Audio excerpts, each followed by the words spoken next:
Bismillahirrahmanirrahim. Assalamualaikum warahmatullahi wabarakatuh. Jadi hari ini kembali sekali lagi menerusi Facebook Live Institut Jantung Negara. Seperti biasa setiap minggu hari Jumaat kami akan bawakan anda perbincangan mengenai topik-topik kesihatan.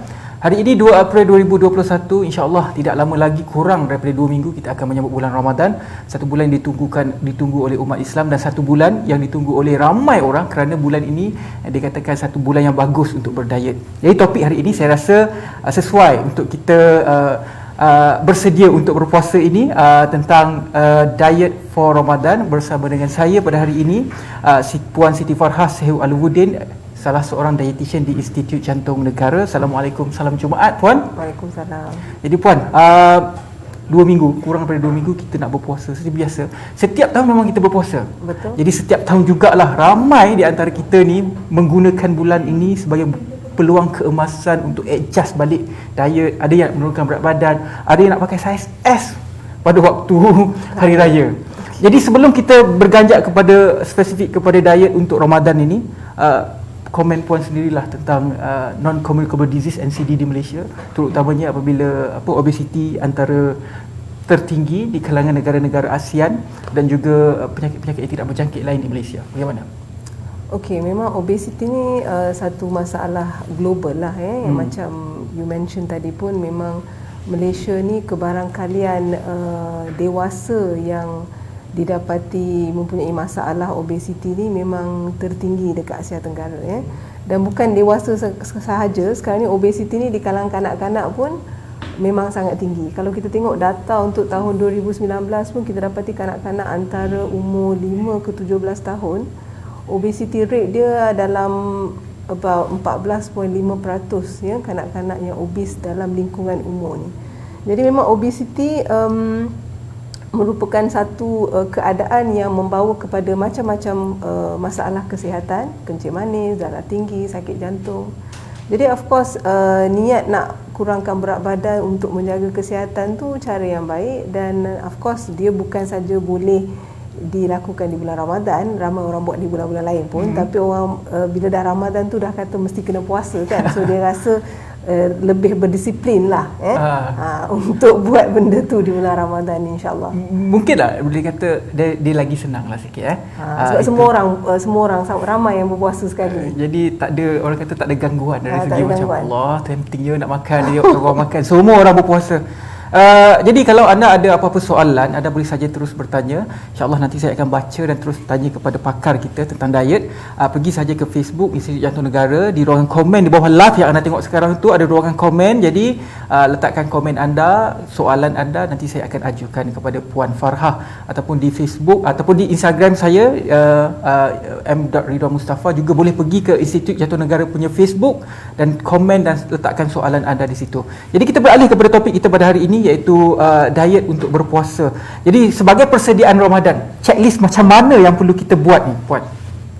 Okey, checklist sebab macam yang Ridwan kata, kita berpuasa setiap tahun tapi sebab after a long time kita nak puasa tu, kadang-kadang kita jadi kelang kabut sikit lah So kalau dari segi checklist tu, mungkin apa yang kita perlu sediakan adalah apa yang kita nak, menu, basically menu. Sebab saya rasa masalah semua orang sekarang ni, semua tak tahu nak makan apa.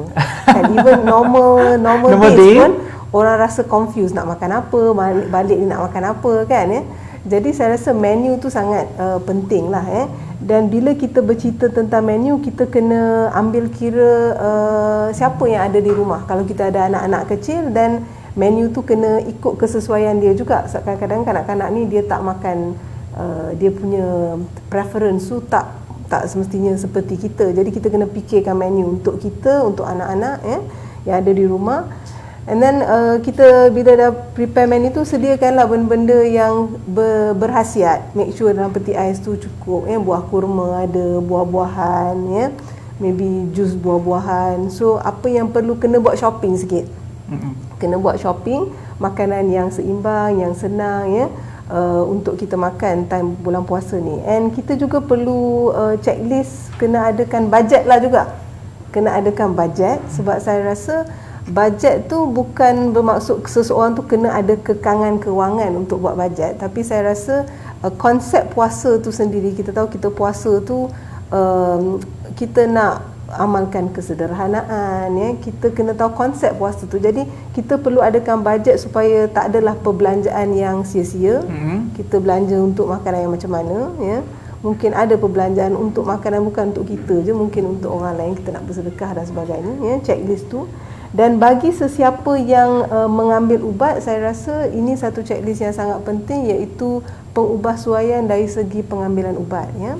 Jadi mungkin kalau mereka ada ambil ubat tertentu, ubat kencing manis dan sebagainya, dalam tempoh kurang daripada 2 minggu ni, is good untuk kita dapat nasihat daripada doktor kalau sekiranya perlu buat pengubahsuaian dari segi ubat lah. Ada ubat yang kena kurangkan dos ke, waktu makan dia lain ke. So these are the checklist yang saya rasa kita kena sediakan sebelum kita menempuhi Ramadan. Jadi alang-alang puan bercerita pasal pergi shopping ataupun pergi beli barang lah untuk letakkan dalam peti, supaya sebulan kita berpuasa itu kita tahu apa yang kita ambil, terutamanya pada sesiapa yang nak menjaga makanan ataupun orang kata buat diet lah, especially untuk kurus. Jadi di pasaraya dia bukan sahaja ada makanan-makanan secara semula jadi macam buah dan sebagainya, ada yang lebih senang untuk menggunakan macam jus, buah-buahan dan sebagainya. Pendapat puan macam mana? Okey, jus tu dia tak semestinya kita minum jus-jus yang jual dalam pasaraya ni. Kita boleh beli buah-buahan, kita boleh buat jus, ya. Ada juga jus yang orang kata convenient lah, dari segi convenient, mungkin dia rasa susah nak prepare. Dia bukan something yang dia kena beli, harus beli jus-jus tu, dan kena tengoklah, kena tahu baca label, ada jus yang ada dengan gula, ya. So saya rasa lebih bila saya kata buat shopping tu, shopping dari segi keperluan, ya, keperluan yang seimbang, ya. Bukan banyak benda dekat pasar raya tu, ya. So bukan saja buah-buahan, boleh beli susu, boleh beli cereal, bijiring. Kalau kita ada anak-anak, mungkin dia sahur dia tak nak makan nasi, kan. Dan mungkin bukan saja anak-anak, orang dewasa pun tak semua orang yang boleh makan seperti makan meal yang utama. So dia nak something yang light. So kita siapkanlah dekat rumah. Kalau mungkin sebelum ni kita tak ambil, mungkin time puasa ni lah kita nak ambil sesuatu yang ringan. Jadi boleh beli bijirin, susu, buah kurma, ya. Itulah barang-barang yang saya maksudkan. Dari segi jus tu sebenarnya tak semua jus yang ada di pasar raya tu yang orang kata sihat lah. Kebanyakannya tinggi kandungan gula. Maksudnya lebih baik menggunakan buah-buahan, lepas tu proses buat jus. Kita buat jus sendiri. Letak effort sikit lah, letak effort sikit lah untuk kita lebih sihat. Alang-alang kita bercerita pasal anak kecil lah. Anak kecil ini waktu puasa ni ada ibu bapa yang mengajar anaknya berpuasa. Tapi anak kecil dia ada satu sifat. Saya dulu macam tu lah, susah sangat nak bangun sahur. Apabila susah nak bangun sahur, ibu bapa tak apalah, dia tidur lah. Jadi untuk kita merancang diet kepada anak-anak tu supaya setiap kali dia makan waktu bulan puasa, kalau dia berpuasa penuh, apa yang dia ambil tu cukup untuk sehari dari segi tenaga dan juga nutrisi. Macam mana nak pastikan bahawa nutrisi untuk anak-anak itu cukup seharian ketika waktu berpuasa? Okey. Puasa ni macam yang kita kata ni, bukan anak-anak saja dia punya challenge, ya. Orang dewasa pun kadang-kadang susah, apatah lagi kanak-kanak, ya. Jadi kita kena faham sifat kanak-kanak ni, dan bukan sesuatu yang normal untuk kita bangun pagi dan makan, ya. Jadi anak-anak ni pada asalnya kita kena mengajar dia, latih dia dulu berpuasa. Jadi mungkin dalam umur 5-6 tahun ke 7 tahun, sebab time tu sepatutnya dia bukan wajib untuk dia berpuasa pun, dia belum balik lagi. Tapi kita melatih dia. Jadi mungkin untuk kita melatih dia tu, kita tak perlu jadikan dia sebagai satu paksaan. Mungkin dia boleh berpuasa untuk beberapa jam, beberapa jam. Dan bila kita nak menggalakkan dia tu, kita kena tengok apa kegemaran dia, kan, kegemaran tapi yang balance lah. So artinya kalau kita sahur makan nasi, dia tak suka makan nasi, mungkin dia suka makan sandwich, dan kita boleh bagi dia sandwich, mungkin sandwich telur ke, tuna ke, ya. And then ataupun dia macam saya kata, dia makan cereal dengan susu, kita bagi dia makan pisang. So mungkin pada peringkat awal tu kita tak boleh nak terlalu pastikan kalori dia cukup. Mungkin awal tu itu pun tak cukup untuk dia. Mungkin dia boleh puasa berapa jam, lepas tu dia buka puasa. Tapi tak apa, it's a form of encouragement, ya. Dan kita kena mendidik anak ni benefit berpuasa, bagusnya berpuasa, dapat pahala semua tu. Jadi anak ni ada motivasi, dan sebagai reward untuk menggalakkan anak ni berpuasa, kita bagilah sesuatu yang dia suka, makanan kegemaran dia. Kan kadang-kadang ada parents ni dia kata okey, kalau puasa penuh dapat duit macam ni, banyak ni, dapat duit raya lebih. I think itu bukan cara yang bagus lah untuk kita menggalakkan anak tu berpuasa. Tapi sebaliknya, mungkin kita boleh bagi reward tu dalam bentuk makanan kegemaran dia. Kalau dia kata okey, kalau adik puasa hari ni, habis ni okey, maybe mama belikan pizza, kan. Tapi kita janganlah pertikaikan pula pizza tu sihat ke, seimbang ke, faham tak? Jadi first motif dia adalah untuk menggalakkan anak tu puasa sendiri. Itu dia, antara bentuk bagaimana kita nak mendidik anak-anak supaya kita berpuasa. Dalam masa yang sama, sikit-sikitlah kita ajar dia pemakanan sihat. Tapi yang paling penting adalah didik itu bagaimana, itu tergantung kepada anda semua. Jadi selain berpuasa kepada anak-anak ni, di kalangan kita juga ramai yang aktif lah. Jadi hari biasa bersukan, berjoging, berlari dan sebagainya. Kalau bulan puasa, adakah cara diet untuk mereka ini berbeza, diperlukan ataupun bagaimana? Sekurang-kurangnya dapat menampung kalori yang sebelum ini. Kalau sehari itu perlu 2000 kalori. Bulan puasa juga perlu 2000 kalori. Jadi macam mana nak cukupkan ini untuk orang yang aktif. aktif. Okay, basically puasa ni macam kita tahu, sahur tu penting, sahur tu penting. Jadi konsep kita puasa tu, kita pun kalau tengok berpuasa, kita digalakkan bersahur, orang kata paling dekat dengan waktu imsak, sebab kita tak nak berpuasa tu berpanjangan sangat, sebab kadang-kadang letih, so kita nak elakkan semua tu. Jadi sahur tu sangat penting.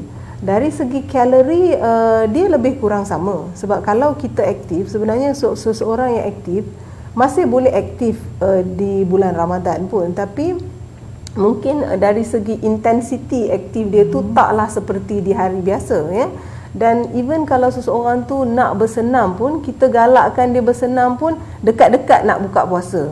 Contohnya lagi sejam setengah nak buka puasa, baru kita suruh dia lakukan aktiviti, dan bukanlah yang terlalu berat yang mana dia buat sebelum ni. Sebab kalau dulu kita takut dehydration lah, so kita takut kalau dulu dia penat ke apa, dia masih boleh grab a bottle of water, minum apa. Tapi sekarang ni puasa, so untuk kita mengelakkan benda tu, intensity tu perlu dikurangkan. Tapi puasa tak menjadi halangan untuk seseorang tu tidak aktif.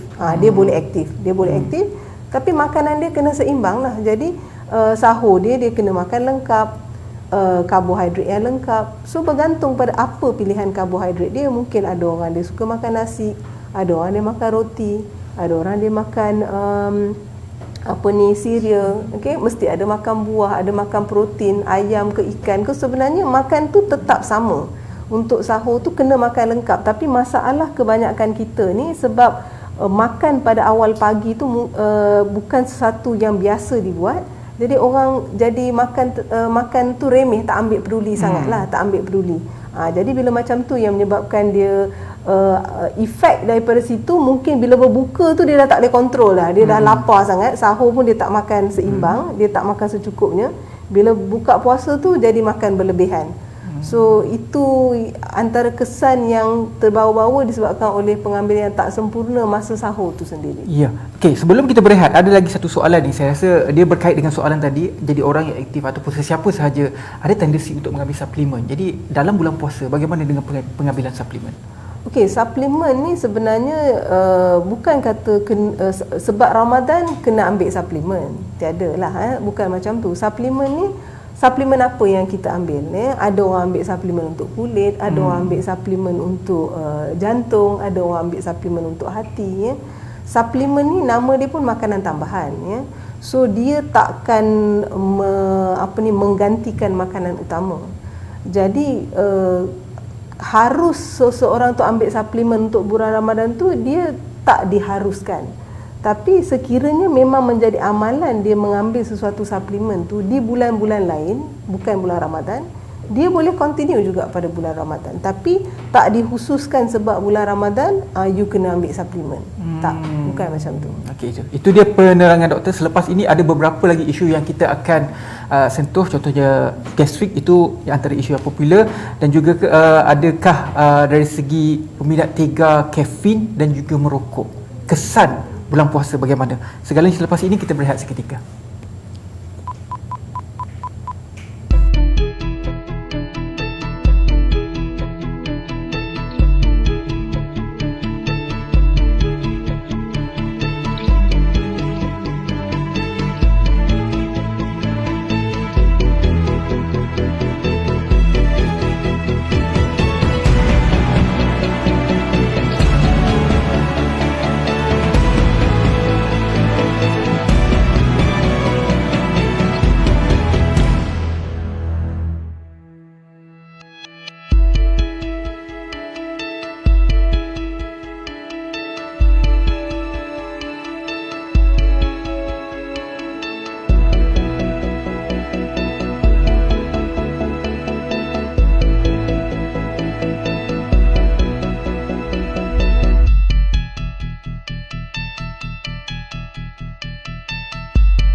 Terima kasih kerana masih lagi setia bersama dengan kami. Hari ini kita berbicara mengenai diet untuk berpuasa. Ada soalan satu di Facebook ini, Puan, daripada Haikal. Tanyanya, apakah beza antara IF, intermittent fasting, dengan berpuasa di bulan Ramadan? Okey, satu intermittent fasting ni boleh buat bila-bila sajalah. Puasa Ramadan, nama pun puasa Ramadan, kita puasa di bulan Ramadan. Tapi selain daripada tu, puasa Ramadan ni kita tahu dia memang tak boleh minum air. Intermittent fasting ni dia boleh minum air, ya. Boleh minum air. Memang dia punya beza waktu tu,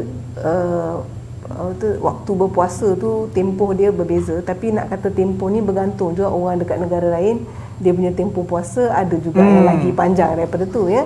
So basically kalau kita tengok orang yang sekarang ni ramai orang yang bukan beragama Islam, dia pun dah mula merasakan macam mana rasa berpuasa tu serba sedikit sebanyak bila dia dah praktis buat IF ni, ya. Tapi hanya bezanya saya kata tadi tu, puasa Ramadan ni air kosong pun tak boleh minum, tapi intermittent fasting ni masih boleh minum lah air kosong, ya. So other than that tak ada beza apa, tapi konsep dia tetap sama. Bila kita berbuka tu kena makan yang seimbang. Bukan kata kalau puasa Ramadan ke puasa intermittent fasting ke, kita kata kita fast tapi lepas time nak break the fast tu makan sesuka hati, makan banyak mana, then it defeat the purpose lah, tapi macam timing intermittent fasting ni, macam intermittent fasting ni orang start dia last makan malam, lepas tu esoknya tengah hari baru dia start makan. So timing Ramadan kita lain. Kita bersahur tu kan sebelum subuh tu kita makan, kita break fast tu di waktu malam. So bezanya tu hanya dari segi tu, tapi artinya konsep dia tu lebih kurang sama lah. Ya, harap menjawab soalan daripada Haikal. Terima kasih Haikal kerana terus setia bersama dengan kami. Dan apa yang membezakan puasa bulan Ramadan ini wajib kepada umat Islam yang berkemampuan. Itu yang jelas lah. Jadi kita pergi kepada topik seterusnya ini. Penggemar kopi waktu berpuasa ni, minggu pertama dia dah ada shaking sikit sebab dia banyak kopi caffeine withdrawal. Jadi macam mana nak kurangkan efek itu? Okay. Sebab itu persediaan nak berpuasa ni. Betul. Nak kena tahu juga ni. Okay, so caffeine withdrawal ni dia basically akan terjadi pada seseorang yang memang dia mungkin minum bercawan-cawan kopi lah, ya. Okay. So withdrawal ni pun kalau kita tahu kita ni jenis yang terlalu dependent pada kopi, yang mana tak boleh macam tu tapi dah biasa minum. So macam yang kata tadi, ada berapa hari lagi nak puasa. So sekarang ni adalah masanya untuk kita kontrol lah, kita mula latih diri. Sebab withdrawal ni basically apa simptom yang kita akan ada withdrawal, akan sakit kepala, ya. akan rasa lemah lesu, rasa tak motivated, tak lengkap. Tak lengkap. Maksudnya kalau tak minum kopi tu, the day is nothing lah without coffee, dan mungkin rasa ada mood swing, So macam mana nak overcome? First kita kena cuba reduce coffee tu gradually. So kalau kita jenis yang minum mungkin 8 gelas, kita kena buat. Janganlah terus bila hari nak Ramadan, nak puasa hari pertama tu baru nak ni. Then you will develop withdrawal syndrome. So mulai sekarang tu you kena kurangkan kopi, sedikit sebanyak kurangkan, dan mungkin you boleh replace tu dengan decaf punya kopi. Salah satu daripada cara dia, Dan bila ada simptom macam tu, mungkin kata kalau penat dan sebagainya, itulah pengambilan air yang banyak boleh membantu, ataupun sakit kepala pening, rehat yang cukup. So ini cara untuk menangani. Walaupun kita dah buat, masih ada benda-benda macam tu, simptom tu, this is how you menangani lah. Tapi kalau kata nak minum air tu, tak bolehlah minum masa puasa. Bila dah berbuka tu, lebihkan. So timing nak dari berbuka sampai nak bersahur esoknya tu, minumlah air sebanyak mana yang boleh. Sebab time sahur tu singkat, kadang-kadang tak boleh nak minum banyak mana pun. Jadi daripada berbuka, maybe simpan 1 botol air sebelah katil tu, cuba minum banyak, untuk mengelakkan rasa penat dan sebagainya. Tapi withdrawal syndrome ni, itulah, you have to stop tu, jangan abrupt, jangan secara mengejut. Jangan abrupt. Apa-apa perubahan pun kena buat secara berperingkat. Jadi badan ni pun tahu kita dah prepare diri dia untuk kita kurangkan sesuatu yang kita suka dan kita ambil secara banyak di hari-hari yang biasa, dia dah terima yang kita akan kurangkan. Jadi kalau hari biasa seseorang itu mengambil kafein dengan jumlah yang banyak, apa kesan dia sebenarnya? Kafein tu itulah sesuatu, dia akan menyebabkan dehydration, kafein ni. Dan apa yang lagi satu kita risaukan juga, kopi ni mesti bukan semua orang ambil kosong, bukan semua orang ambil americano atau kopi O, kopi O long lah, black. Kopi black, plain black, so mestilah ada gula, ada susu, ambil latte ke, kopi tarik ke, kan, kopi apa ke. So definitely lagi satu concern kita, dia hanya jangan kita melihat kopi tu dari aspek kafein tu sendiri, tapi kalori yang dibekalkan oleh kopi tu juga perlu kita ambil kira. Sebab kadang-kadang orang rasa saya tak makan, saya diet, tapi saya minum banyak kopi. So itu pun tak memberikan keseimbangan dalam pengambilan makanan, Mungkin kita ambil tu kafein dan banyak gula sahaja, which come back to imbalance dalam pengambilan makanan. Ya. Itu cerita tentang kopi. Ini satu lagi, orang kata, satu perkataan, puasa selalu kita dengar, tak boleh berpuasa, saya gastrik. Jadi sebab tiba-tiba tak makan, memang ada alasan sebegitu. Adakah perkara ini wujud disebabkan oleh berpuasa, dan kalau ia betul-betul wujud, macam mana kita nak elakkan gastrik? Okey, kita takkan ada gastrik sebab berpuasa lah, tapi mungkin seseorang tu ada masalah-masalah yang berkenaan dengan sistem penghadaman, sistem gastrointestinal punya isu, ada peptic ulcer, gastrik dan sebagainya.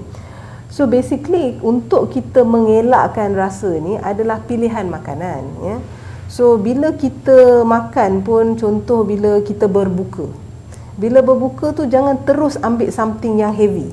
So kita digalakkan sebab perut tu dah kosong untuk satu tempoh yang lama. So apa yang kita makan masa berbuka tu pun penting. So kita mulakan dengan something yang ringan dulu. So ikut sunnah, kita makan kurma, dan kita makan buah, minum air, jus, dan kita solat maghrib, dan kemudian baru kita makan nasi ke apa yang kita nak makan untuk berbuka. So itu satu cara untuk kita menangani masalah discomfort ni.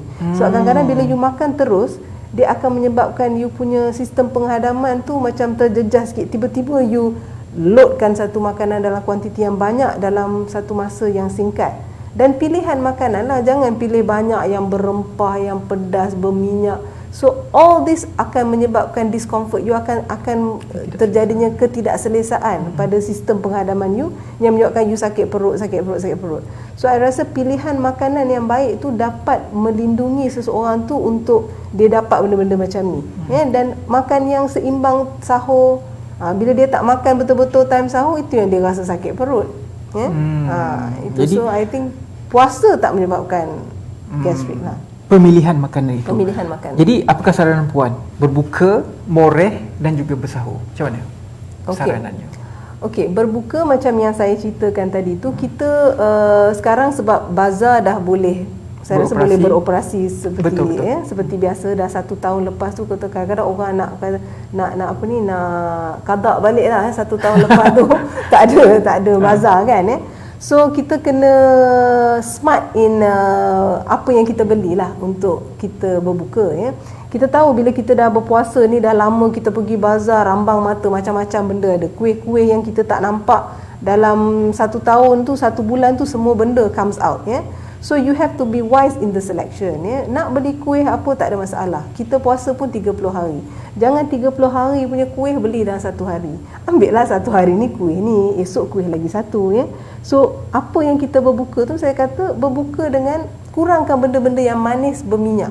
So buka dengan kurma, air, ataupun you nak buat jus sendiri, jangan minum banyak cordial. Kalau you nak buat jus sendiri pun fresh, tak payah yang nak letak sirap gula apa, jangan. So makan ringan. Lepas tu lepas berbuka tu, berbuka dengan ringan sangat. Nak kuih tak ada masalah, 1-2 tak ada masalah kan. Kalau tak kata kuih langsung pun, that is the normal thing yang orang makan. Okey, selagi dia punya kuantiti tu sikit.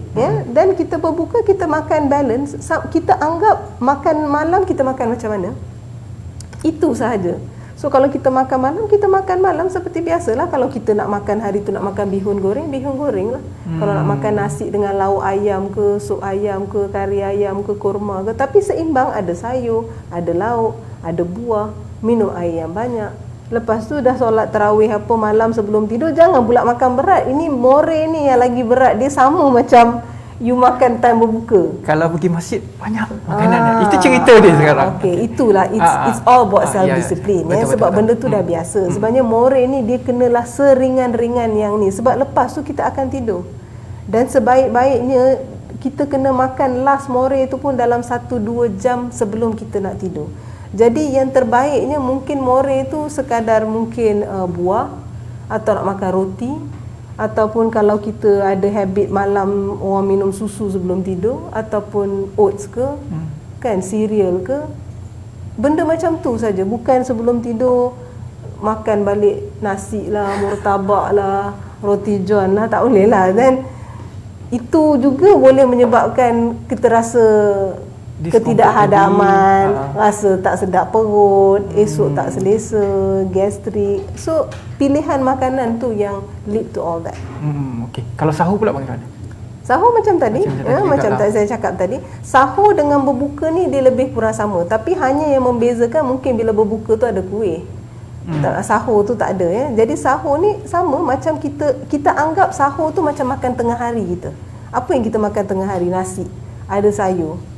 Okey, hari ni ayam ke, ikan ke, kan. Kalau ataupun kalau kita nak simple, kadang-kadang orang tak nak malam-malam nasi goreng, boleh je nasi goreng pun boleh makan. But make sure nasi goreng tu lengkap lah. Dalam nasi goreng tu mungkin nasi goreng ada kangkung, ada carrot, ada kobis, lengkap. Lengkap. Kata kunci dia lengkap, dan saya boleh simpulkan bahawa ini adalah satu, kita perlu melatih diri kita untuk berdisiplin ketika memilih makanan. Betul. Seleksi makanan itu banyak sebenarnya. Ini caranya untuk kita kata betul-betul lah, kalau nak belajar dan nak buat betul-betul, kalau nak kurus ke apa ke, ini masanya. Ikut cakap dietitian kita pada hari ini, insya-Allah anda akan berjaya. Soalnya nafsu anda bagaimana?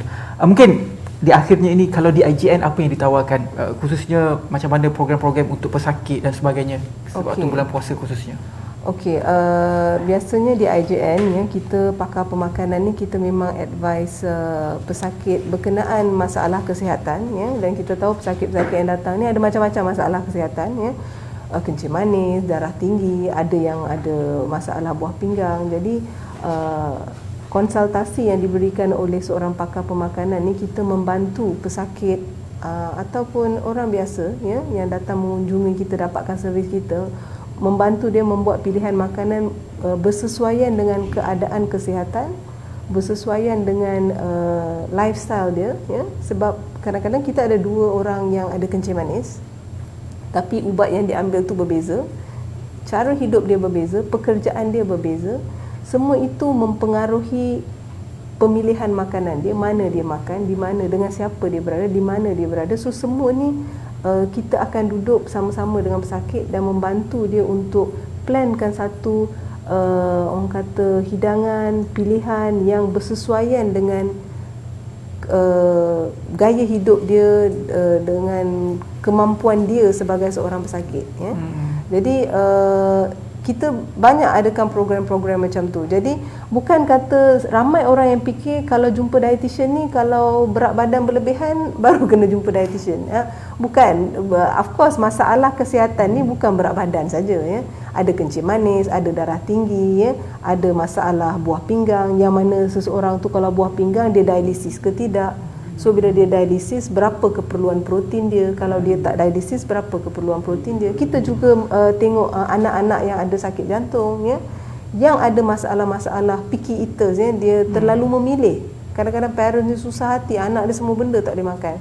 Jadi kita pun memberi nasihat pemakanan untuk kanak-kanak ni bersama-sama dengan ibu bapa dia orang. Jadi ini antara servis yang kita, ya, pakar pemakanan di IJN, kita rasa bertuah untuk dapat membantulah, ya, pesakit dan masyarakat kat luar tu untuk menangani masalah ni. Sebab kadang-kadang ramai orang dia give up.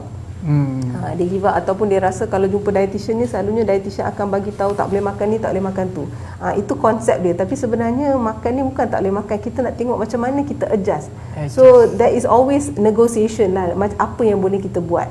So don't worry. So jangan takut nak jumpa dietitian, takut nanti banyak benda kena korbankan, semua tak boleh makan. Kalau anda ada apa kemusykilan, boleh saja datang ke IJN dan terus pergi ke kaunter cakap nak jumpa dietitian. InsyaAllah pihak IJN akan temukan anda dengan mungkin nak jumpa dengan Puan Farhah ke apa, kan. Terima kasih banyak-banyak kepada Puan Siti Farhah Sehu Aludin, pakar pemakanan Institut Jantung Negara. Hari ini kita membincangkan topik tentang diet ketika berpuasa, apakah persediaan kita, dan insya-Allah minggu hadapan ada lagi topik berkaitan dengan diet, dan kita akan melihat selepas puasa raya bagaimana pula untuk kita menjaga kesihatan kita, terutamanya dalam soal pemilihan makanan. Jadi jangan lupa untuk minggu hadapan sama juga waktunya, hari Jumaat pukul 3 petang. InsyaAllah saya akan bersama dengan anda lagi. Dengan itu sekian, wabillahi taufiq wal hidayah. Wassalamualaikum warahmatullahi wabarakatuh. Kita jumpa lagi.